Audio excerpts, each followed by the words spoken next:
Samantala, ipinagdiwang ng Bacoor City, Cavite ang kanilang founding anniversary o Bacood Festival. Kaya naman ang kanilang pamahalang lungsod, iba't ibang aktibidad ang isinagawa. Tunghayan yan sa aking report. Ang Bacoor City dito sa probinsya ng Cavite ay tinaguri ang Marching Band Capital of the Philippines, kung saan formal yan na naisabatas noong administrasyon ni dating Pangulong Rodrigo Roa Duterte. Kaya naman kasabay ng 352nd founding anniversary o tinatawag nilang Bacood Festival, iba't ibang mga programa ang kanilang isinagawa para sa kanilang mga nasasakupan. Kabilang na dyan ang pagbibigay ng educational financial assistance sa kanilang mga scholar, pagsasagawa ng mga kompetisyon sa mga musiko at pagsasagawa rin ng tree planting activity. Pagsasagawa ng mga patimpalak, yan ang naging highlights ng founding anniversary o Bacood Festival ng Bacoor City sa Cavite, kung saan iba't ibang mga talento ng mga taga-Bacoor ang nasaksihan ng mga opisyal ng lungsod na pinangunahan ni Bacoor City Mayor Strike Revilla. Mula sa pagsayaw at pagtugtog ng mga musiko, sama-samang ibinandera ng mga ito ang kanilang natatanging galing kung saan sila kilala at tanyag.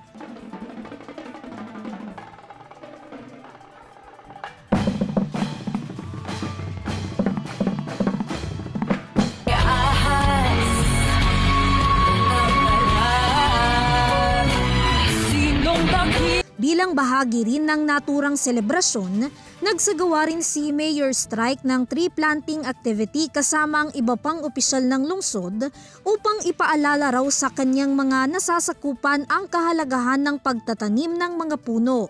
Nagkaroon tayo ng tree planting. Ginawa po natin to dahil unang-una, syempre, nakikita natin yung pagbabago ng ating mundo, diba? Dahil sa pagwasak natin sa kalikasan. Kaya ako sabi ko, kailangan natin ito na maingatan to, magtanim tayo. Matapos niyan, tumungo rin ang alkalde sa mga scholar ng lungsod para sa distribution ng educational financial assistance ng mga ito.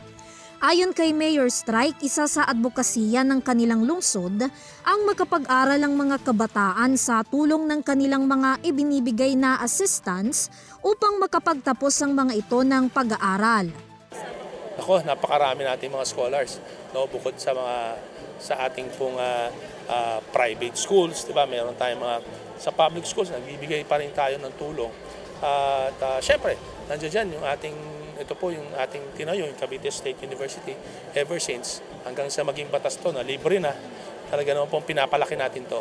Dahil gusto ko, ang pangarap ko talaga yung mga kabataan natin ay hindi lang makapag-aral, makapagtapos ng pag-aaral at mabigyan ng syempre ng magandang buhay. Dahil nakapagtapos, syempre magandang trabaho.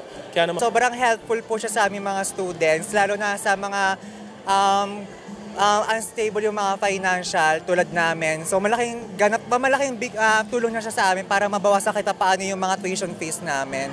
Nakakatulong na rin po para sa mga parents.